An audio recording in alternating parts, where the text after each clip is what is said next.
Hello everyone, welcome to my channel shop with अस.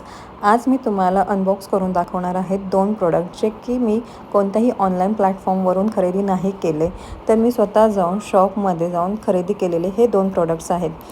प्रत्येकाच्या घरामध्ये काही ना काही फंक्शन्स असतोच आणि अशा वेळेस प्रश्न पडतो जनरली बायकांना की रिटर्न्स गिफ्टमध्ये काय द्यायचं. अगोदरच्या काळामध्ये साड्या दिल्या जायच्या आणि त्या यूजही व्हायच्या, पण आत्ता सध्या हव्या त्या बजेट्समध्ये हव्या तशा क्वालिटीच्या साड्या भेटतीलच आणि त्या समोरच्या व्यक्तीला यूजमध्ये येतीलच असं नाही. म्हणून आपण ऑप्शन्स म्हणून चूज करतो तो रिटर्न गिफ्ट्सचा. तर असंच माझ्या घरातील एका फंक्शनसाठी मी ह्या दोन गोष्टी ॲज अ रिटर्न गिफ्ट्स म्हणून मी आणल्या होत्या.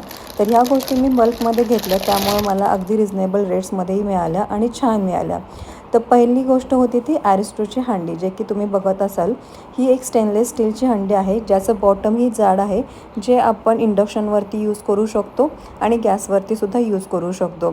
आणि याला मला 1 इयरची वॉरंटीसुद्धा भेटली आहे. याच्यासोबत ग्लास लीडही आहे. तर ही दिसायला खूपच छान अशी हंडी आहे आणि आपण बऱ्याच गोष्टींमध्ये ही यूजही करू शकतो.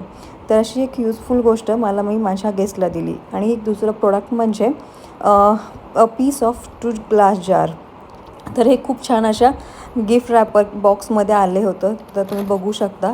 आणि यामध्ये ऑलमोस्ट 300 ग्रॅम्स इतकं सामान तुम्ही स्टोअर करू शकता. आपण आत्ता बघू शकतो अशा ग्लासच्या एअरटाईट कंटेनर बरेच ट्रेंडिंग चालले, ज्याच्यामध्ये आपण लोणची किंवा ड्रायफ्रूट्स अशा गोष्टी स्टोअर करू शकतो. तर असेही दोन प्रोडक्ट्स मी मागवले होते.